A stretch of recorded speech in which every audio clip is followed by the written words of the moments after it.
자, 2학년 첫 시간이에요. 오늘 월요일 수업 듣는 친구들 태풍우 속에서 열심히 듣고 있니? 태풍우가 우리를 멀리할지라도 우리 집중을 하자. 그리고 선생님이 2배속으로 저장을 해서 여러분들이 집중을 할 수 있는 시간이 짧으니까 보다 열심히 화이팅! 지난 시간 배웠던 두 편의 한시를 떠올려봅시다. 정야사, 고개를 들어서 달빛을 바라보고 고개를 떨구어서 고향을 생각하네. 아, 진짜 고향을 무척 그리워하나 봐. 그리고 절구의 형식으로 지어진 두부의 시 속에서는 어떻게 했지? 너무나 아름다운 봄의 정치 속에서 너무나 초라한 고향을 그리워하는 자신의 내면을 비교하면서 더 슬픔을 강조하는 두 편의 시를 배웠잖아요. 그러면 한시가 뭘까? 자, 그래, 쉬워. 한자로 만들어진 시가 한시입니다. 그러면 한시의 특징을 한번 살펴볼까요? 한시의 특징을 꼽는다면 감추어서 말한다는 거야. 어떻게 보면 한문학의 특징일 수도 있죠. 또 어떻게 보면 동양문학의 특징일 수도 있을 것 같아. 직접적으로 못났네, 슬프네, 우울하네, 기쁘네, 화신나네 라고 이야기하지 않고 상황과 마음을 둘러서 표현을 하는 거야. 자, 그런 에피소드가 하나 있는데 그 에피소드를 소개하기 전에 짠! 정민 선생님이 들려주는 한시 이야기라는 책에 있는 내용을 바탕으로 오늘 수업이 진행되고 있다는 점 같이 이야기합니다.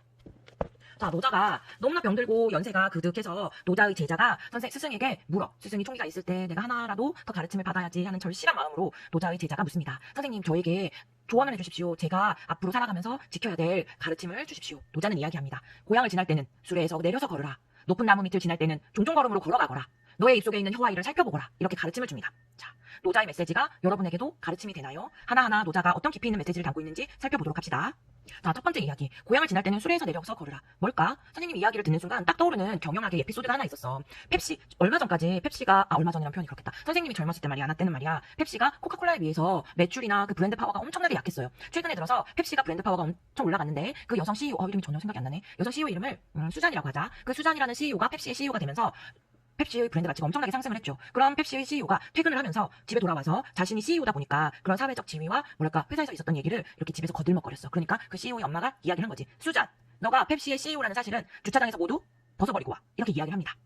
그 말은 뭐죠? 사회적 지위와 밖에서 있었던 활동은 모두 내려놓고 집에 돌아왔을 때는 본연의 수잔, 너의 모습으로 돌아오라. 이런 뜻이잖아요. 자, 노자의 메시지도 비슷한 것 같아. 자, 사회적으로 이제 권력과 벼슬을 얻은 그 제자가 고향을 지날 때 거들먹거리지 않고 겸손을 잃지 않도록 고향을 지날 때 수레에 앉아서 지나게 되면 어떻게 되니?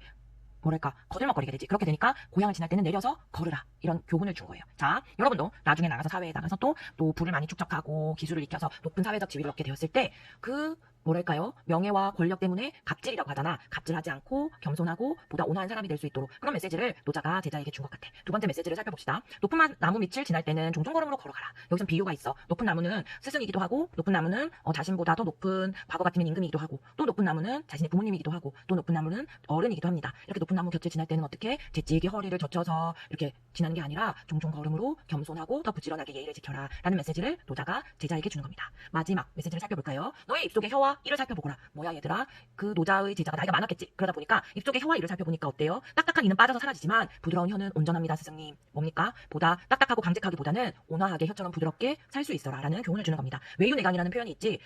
마음은 자신을 절제하고 또 훌륭한 가치를 끊임없이 이렇게 단단한 각오를 갖고 있어야 되고 밖은 어떠해야 돼? 온화하고 부드럽게 상대방에게 자신을 낮출 수 있는 외유내강의 자세를 스승은 이야기한 거예요.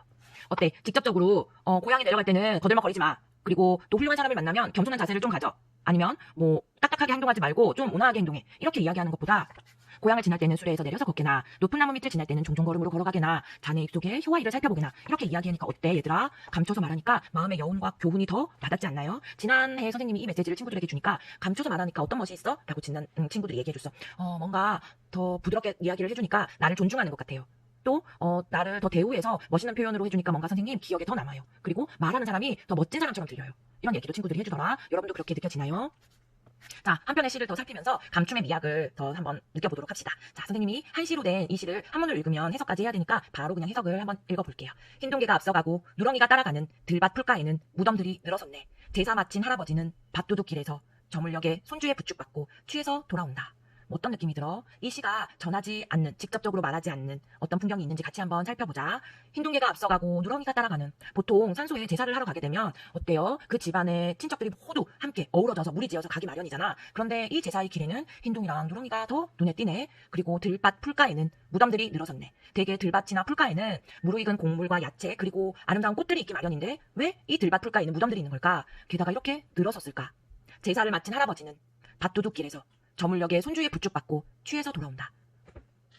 대개 밭두둑 아니 이제 대개 제사를 마치면 이렇게 그 집안의 장정들과 어르신이 함께 어우러져야 되는데 제사를 마친 할아버지가 게다가 저 물려까지 제사를 엄청 오래 지냈나 봐, 그지? 그런데 집안의 장정이 아니라 손주의 부축을 받으며 어린 손주의 부축을 받으며 취해서 돌아온대. 자, 여러분 이 시가 전하고 있는 감추어진 이야기가 들리니 자, 어떻게 보면 이 마을에 전쟁이 있었나 봐, 그지? 그래서 전쟁으로 인해서 피폐해진 이 마을에 그리고 마을의 장정들이 모두 전쟁터에 나갔기 때문에 들밭 풀가에 무덤들이 늘어섰나 봐.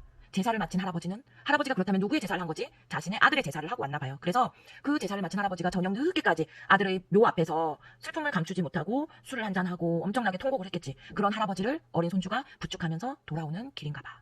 자, 전쟁이 지나간 마을의 풍경, 자식을 잃어버린 할아버지의 마음, 그리고 지친 슬픔에 찬 할아버지를 부축하고 돌아와야 하는 그 손주의 고뇌, 짐 이런 게 여러분 느껴지나요?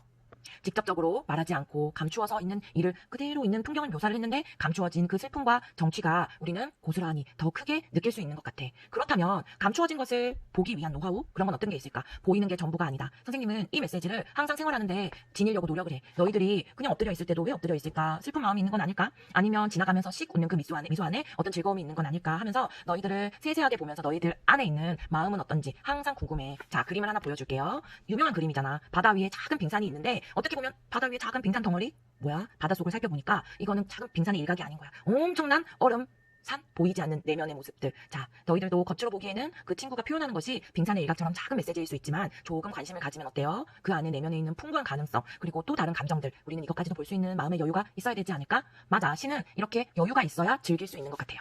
자, 이 시에서 숙제처럼 얘기해주는 메시지가 있어. 여러분 한번 도전을 해보겠어? 선생님이 한 시에 대해서 첫 번째 이야기할 때 했던 이야기인데 한번 읊어볼게요. 꽃을 밟고 돌아가니 말발굽에서 향기가 난다. 이게 어떤 거였냐면 중국에 그림을 엄청 좋아하는 그 황제가 있었어요. 그 황제가 그 유명한 화가들을 모아놓고 항상 시제를 준 다음에 그 시제가 느껴지는 그림을 그리도록 그런 경연이 있었지. 자, 꽃을 밟고 돌아가니 말발굽에서 향기가 난다. 여러분 같으면 이 시제를 받았을 때 어떻게 그림을 그렸겠어? 말발굽에서 향기가 난다? 말발굽에 향기가 나는 것을 어떻게 그림을 그렸을까? 자, 이 경연의 장원인 그림은 이랬을 것 같아요. 멋진 말이 달려가는 모습 속에서 말발굽 그 뒤에 향기가 나는 걸 표현해야 되잖아. 말 뒤에 나비가 쫓아가는 거야. 자, 향기를 나비로 대신해서 표현한 거지. 자, 두 번째 시제 한번 보자. 어지러운 산이 옛 절을 감추었다. 자, 시대적인 이유로 절이 이제 그 뭐랄까요? 종교적인 뭐랄까? 그런 종교적인 핍박 속에서 종교적인 억압 속에서 그 절이 산으로 올라간 거야. 우리도 한때 그런 때가 있었잖아요. 이제 고려말 그 조선 초기에 그 불교가 나라의 국교에서 이제 유교로 변화하면서 절이 산으로 올라간 거야. 그래서 시제가 나왔습니다. 어지러운 산이 옛 절을 감추었다. 어지러운 시대가 옛 절을 산 속에 감추었는데 그렇다면 감추었다라는 시제가 있으니까 산 속에 절을 그릴 수 없잖아. 그러면 이런 시제를 받았을 때 여러분은 어떻게 이 메시지를 표현할 수 있었을까요? 그래, 이 시제를 받고 경연이 있었을 때 장원은 자, 어지러운 산, 엄청나게 험난한 산을 그리고 그 산 속에 스님을 한 명 그린 거예요. 중이 양동이를 들고 가는 모습을 그린 거예요. 그럼 어때 얘들아? 아, 저 깊은 산 속에 절이 있구나 라고 우리가 느낄 수 있겠지. 여러분, 시를 읽으려면 앞에서 말한 것처럼 여유가 있어야 돼. 그리고 많은 생각과 그런 독서와 지식을 통해서 그 시의 감추어진 표현을 멋있게 할 수 있는 노하우가 필요한 것 같아. 이런 노하우를 즐길 수 있는 우리가 되었으면 좋겠고 이런 노하우를 표현할 수 있는 우리가 되었으면 좋겠어요. 자, 앞으로 시를 한두 편 정도 더 배울 텐데 한 시의 맛을 느낄 수 있는 시간이 되었기를 바라면서 오늘 이 시간 마무리하겠습니다. 그럼 온라인 주간 잘 시작하고 다음 주에 만날 때까지 자, 자기 관리 잘 하면서 너무 계획이나 모든 게 늦추어지지 않도록 자, 모든 친구들 열심히 노력하는 주간이 되었으면 좋겠습니다.